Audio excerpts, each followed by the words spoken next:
Welcome to our horror world.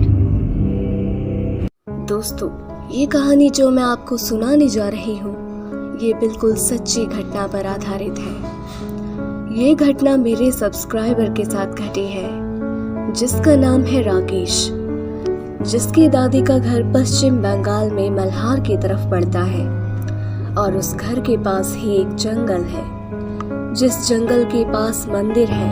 और ऐसे में राकेश को ना जाने जब भी वो अपनी दादी के घर जाता था, ना जाने उसे मंदिर के पीछे से किसी के चिल्लाने की आवाज आती।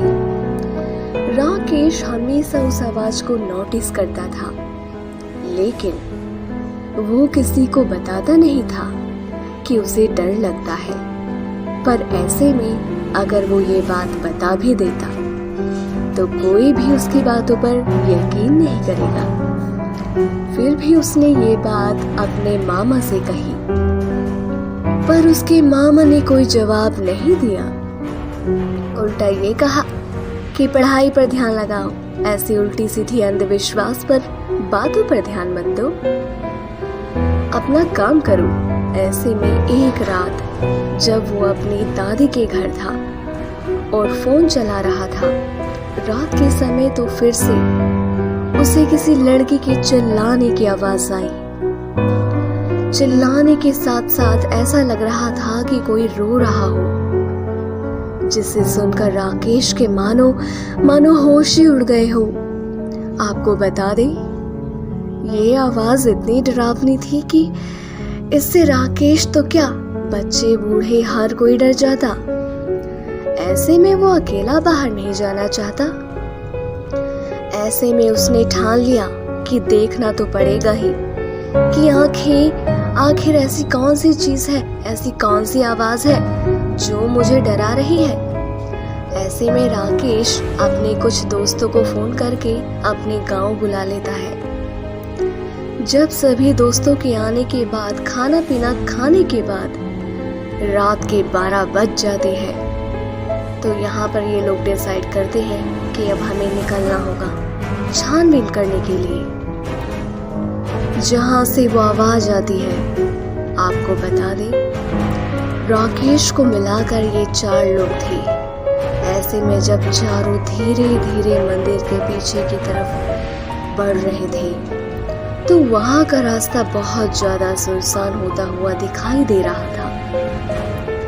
यानी वहाँ पर जो लाइट जल रही थी वो भी बंद हो गई थी।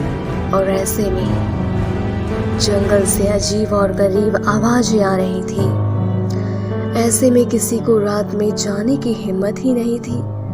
फिर भी हमने इसे एक एडवेंचर के रूप में, एक चैलेंज के रूप में ले लिया और जंगल की तरफ बढ़ने लगे। और जैसे ही जंगल की तरफ बढ़ने लगे, आवाज और तेज होने लगी। हम चारों तरफ यहाँ सन्नाटा देखकर और घबरा गए। चारों दोस्त एक दूसरे का हाथ पकड़ते हुए देखने लगे कि ये आवाज कहाँ से आ रही है। हम ऐसा इसीलिए कर रहे थे ताकि किसी के साथ कोई नुकसान ना हो। इसीलिए हम चारों दोस्त ने एक साथ हाथ पकड़ लिया। फिर जब हमने देखा कि वो आवाज सच में आ रही है मंदिर के पीछे एक पेड़ से, तो हमने देखा कि मंदिर के पीछे एक पेड़ है जहाँ से ये अजीब और गरीब ऐसी आवाजें आ रही है जिससे हर कोई घबरा जाए। ऐसे में सिर्फ आवाज के अलावा कुछ भी दिखाई नहीं दे रहा था।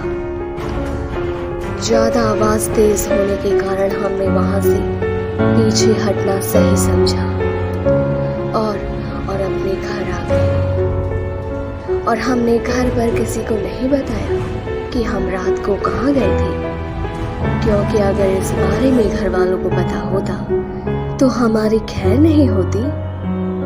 तभी राकेश ने वहां के रहने वालों से कुछ पूछताछ की और कुछ लड़कों से पूछ ही लिया, क्या रात में आप लोगों ने भी वही आवाज सुनाई दी, यानी जो आवाज हमेशा से आती आई है, किसी लड़की के चिल्लाने की आवाज। तभी उसमें से एक लड़का बोलता है, कुछ साल पहले एक लड़के ने मंदिर के पीछे पेड़ पर फांसी लगाकर सुसाइड कर लिया था।